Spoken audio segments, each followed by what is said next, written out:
آسماں پہ نیا چاند ہے نظر آیا، سارا عالم خوشیوں سے جگمگایا۔ ہو رہی ہے سحر و افطار کی تیاری، سج رہی ہے دعاؤں کی سواری۔ پورے ہوں آپ کے دل کے سارے ارماں، مبارک ہو آپ کو ماہ رمضان۔ ابتدائے رمضان سے انتہائے رمضان تک دیکھیے رمضان المبارک کی خصوصی نشریات درس رمضان، جس میں ہوں گے قرآن و حدیث کی روشنی میں زیر بحث اسلامی مسائل اور ان کا حل، جس میں گفتگو ہوگی مذہبی، فکری، سماجی آنے والے مخصوص ایام اور اصلاح معاشرہ پر۔ دیکھیے روزانہ صرف اور صرف یوٹیوب PBS TV چینل پر۔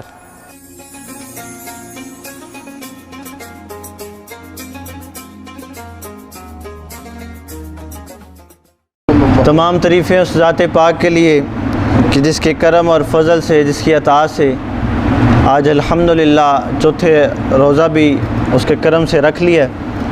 اللہ تعالیٰ اب تک کے رکھے ہوئے روزوں کو اپنی بارگاہ اقدس میں قبول فرمائے اور آنے والے تمام روزوں کو اچھے طریقے سے، اعلیٰ طریقے سے رکھنے کی توفیق عطا فرمائے۔ جیسے میں نے کل بھی عرض کیا تھا، مخدومہ کائنات سلام اللہ علیہ کا کل یوم وصال تھا 3 رمضان المبارک۔ آپ کی شان اقدس ایسی ہے کہ ہم چند منٹوں میں اور چند لفظوں میں بیان نہیں کر سکتے۔ مقدس ہستی ہے وہ کہ ان کی عزت اور عظمت رب تعالیٰ قرآن مجید میں بیان فرماتا ہے، رسول اللہ اپنی زبان اطہر سے بیان فرماتے ہیں۔ قربان نہ جائیں اس ذات مقدسہ پر کہ رسول اللہ صلی اللہ علیہ وسلم تمام جہانوں کے لیے رحمت بن کے تشریف لے کے آئے، اور رسول اللہ صلی اللہ علیہ وسلم نے ارشاد فرمایا کہ ہر باپ کے لیے ہر اس کی بیٹی رحمت بن کر آتی ہے۔ آقا علیہ السلام تمام جہانوں کے لیے رحمت بن کر آئے، اور قربان جائیں اس ہستی پر جو رسول اللہ کے لیے رحمت بن کر تشریف لے کے آئے، اور وہ سیدہ کائنات سلام اللہ علیہ۔ اتنی عزت و عظمت اور مقام شہزادی کونین کا کہ ہم لوگ بیان نہیں کر سکتے۔ اتنا اللہ تبارک و تعالیٰ نے آپ کو عزتوں اور عظمتوں سے نوازا ہے، شانوں سے نوازا ہے، اتنے مقامات آپ کو عطا فرمائے ہیں۔ ایک مرتبہ حضرت جناب قمر الدین سیالوی رحمۃ اللہ علیہ آپ حدیث مبارک پڑھا رہے تھے، تو آپ بیٹھے بیٹھے اچانک کھڑے ہو گئے، تو آپ نے فرمایا کہ بھئی جتنے بھی شاگرد ہیں سارے جاؤ وضو کر کے آؤ۔ حالانکہ جتنے بھی حدیث شریف پڑھتے ہیں وہ سارے وضو کر کے بیٹھے ہوتے ہیں، وضو میں تھے۔ آپ نے فرمایا پھر بھی دوبارہ وضو کر کے آؤ۔ سارے چلے گئے، وضو کر کے آئے۔ آپ نے فرمایا سارے اپنی گردنوں کو جھکا لو، اپنی آنکھوں کو بند کر لو، اپنی گردنوں کو جھکا لو۔ آپ سے پوچھا گیا حضرت ہوا کیا؟ آپ نے فرمایا جو آپ آگے حدیث پڑھنے لگے ہیں نا، اس میں سیدہ کائنات کا اسم ذات آ رہا ہے، اسم مبارک آ رہا ہے، اس میں ذاتی مبارک جو آپ کا ذاتی نام مبارک ہے وہ آ رہا ہے۔ اس لیے آپ نے پھر آگے وجہ بتائی۔ آپ نے فرمایا اس نام کی، خواجہ قمر الدین سیالوی فرما رہے ہیں، فرمایا اس نام کی عزت اور عظمت اور مقام یہی ہے کہ جب ان کا نام آئے تو ہم اپنی گردنوں کو جھکا لیں۔ آپ سے پوچھا کہ حضرت اتنا مقام، اتنا مرتبہ؟ آپ نے فرمایا یہ رسول اللہ نے فرمایا کہ اہل محشر کو بھی حکم ہوگا اپنی گردنوں کو جھکا لو، اپنی آنکھوں کو بند کر لو، سیدہ کائنات تشریف لا رہی۔ آپ نے فرمایا اس لیے میں نے تم سب کو کہا وضو کر کے آؤ، اور اس لیے تمہیں کہا کہ اپنی گردنوں کو جھکا لو، اور اس لیے تمہیں کہا کہ اپنے سروں کو جھکا لو، کیونکہ سیدہ کائنات کا نام مبارک آ رہا۔ پھر آپ نے اپنا سر جھکایا، آنکھیں بند فرمائی، آپ نے وہ حدیث مبارک پڑھی، اور پھر آپ نے بیان فرمائی۔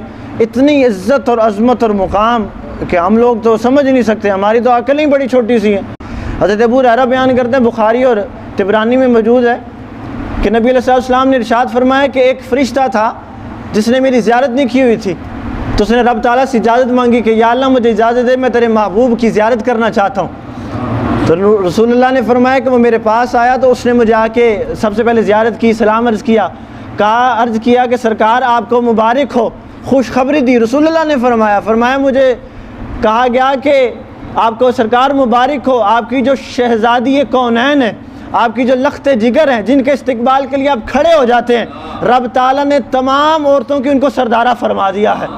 جتنی عورتیں ہیں سب کے لیے ان کو سردار فرما دیا ہے۔ اتنی عزت اور عظمت اور مقام حضرت ابو موسیٰ اشعری رحمۃ اللہ علیہ آپ بیان فرماتے ہیں، رسول اللہ نے فرمایا، حدیث کو نقل کرتے ہیں، آپ فرمایا رسول اللہ نے فرمایا میں علی، سیدہ کائنات اور حسن اور حسین ایک ہی گنبد کے نیچے اکٹھے ہوں گے، جمع ہوں گے۔ پوچھا گیا حضرت یا رسول اللہ وہ کون سا گنبد ہوگا؟ رسول اللہ نے فرمایا وہ گنبد رب تعالیٰ کے عرش کے نیچے ہوگا، اور ہم پانچوں ہستیاں ادھر جلوہ گر ہوں گی۔ اتنی عزت اور عظمت اور مقام سیدہ کائنات کا کہ ہم لوگ تو سوچ جہاں پہ ہماری جاتی ہے نا جی، وہاں پہ تو ان کے غلاموں کا عزت اور عظمت شروع ہوتے۔ ہم لوگ یہ چند منٹوں میں ان کا مرتبہ اور مقام بیان نہیں کر سکتے۔ دیکھیں نا، طہارت کی بات ہے تو قرآن اٹھا کے دیکھ لو تو ان کے گھر کی بات آتی ہے، شہادت کی بات ہے قرآن اٹھا کے دیکھ لو ان کے گھر کی بات آتی ہے، امامت کی بات ہے قرآن اٹھا کے دیکھ لو ان کے گھر کی بات آتی ہے، غازیت کی بات ہے قرآن اٹھا کر دیکھو ان کے گھر کی بات آتی ہے۔ رب تعالیٰ نے ان پہ بڑے کرم فرمایا اپنے محبوب علیہ السلام کے صدقے سے۔ حضرت علی فرماتے ہیں، امام حاکم نے اس کو نقل فرمایا ہے، حضرت علی فرماتے بے شک اللہ تعالیٰ سیدہ کائنات کے راضی ہونے پر راضی ہوتا ہے، اور جن سے یہ ناراض ہو جائے رب تعالیٰ بھی ان سے ناراض ہو جاتا ہے، رب تعالیٰ ان کی رضا میں راضی ہوتا ہے۔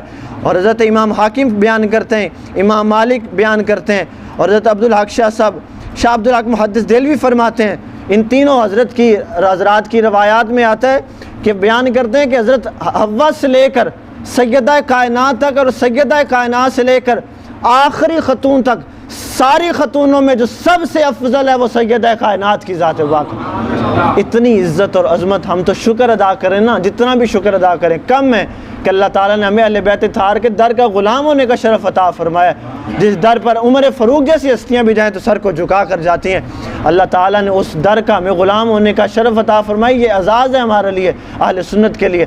اللہ تعالیٰ اس نوکری کو ہمیشہ کرنے کی توفیق عطا فرمائے، اور اللہ تعالیٰ ہمیں سیدہ کائنات کے نمک حلال غلاموں میں ہمارا نام کو شمار فرمائے۔ آمین یا رب العالمین۔